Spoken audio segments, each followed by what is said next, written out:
Channel. তো বলে আজকে আমি আরেকটি মুভি রিভিউ করবো 2024 সালে, এটা হচ্ছে বুমেরাং। তো এই মুভিটি আমি অনেকদিন আগে হলে দেখেছিলাম, কিন্তু তখন আমার রিভিউ করা হয়ে ওঠেনি, অনেক ব্যস্ততার কারণে। তখন আমার ইউটিউব চ্যানেলটায় আমি তখনও খুলিনি। তো আজকে আমি মুভিটি রিভিউ করতে চলেছি। তো এই মুভিটি আমার কাছে কেমন লেগেছে। তো বুমেরাং মুভিটি আমি মনে করি বাংলা সিনেমার দিক দিয়ে দাঁড়িয়ে একটা অসাধারণ স্মার্ট কাজ হয়েছে।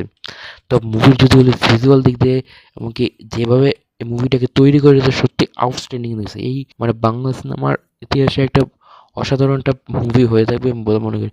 কারণ ধর এই মুভিটার মধ্যে যদি বলি, জিদ্দা সত্যি ফাটিয়ে অভিনয় করেছে। রুক্মিণী দিকে সত্যি অন্যরকম একটা ক্যারেক্টার দেওয়া হয়েছে।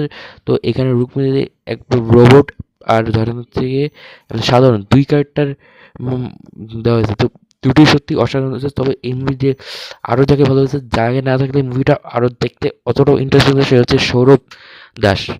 সে আরও এখানে ভালো অ্যাক্টিং করেছে। তাছাড়া যদি বলি খরাজ মুখার্জি ক্যারেক্টারটাও অসাধারণ ছিল, প্রত্যেকটা দিকই খুব ভালো ছিল।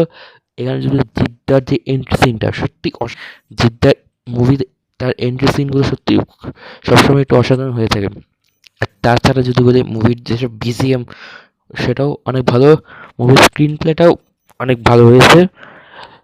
আর এই মুভির আরও পজিটিভ দিক দিয়ে এই মুভির গানগুলো যেভাবে তৈরি হয়েছে, বিশেষ করে অদ্বিতীয় গানটি, সেটাও অনেক ভালো হয়েছে। আর মুভির লাস্ট সিনটা সত্যি, ওইটা দেখে তো আমার জাস্ট গায়ে কাটা দেওয়ার মতো একটা সিন। ওই সিনটা খুবই ভালো হয়েছে এই মুভির। তো এই মুভি এই বছর একটা সেরা মুভি হয়ে থাকবে, যেটা যদি বলতে পারি এই মুভি সেই রকম আমার নেগেটিভ দিক চোখে পড়েনি, তাই আমি তা নিয়ে এখনও বলতে পারি না। মুভির বেশিরভাগ দিকে আমার কাছে পজিটিভই লেগেছে।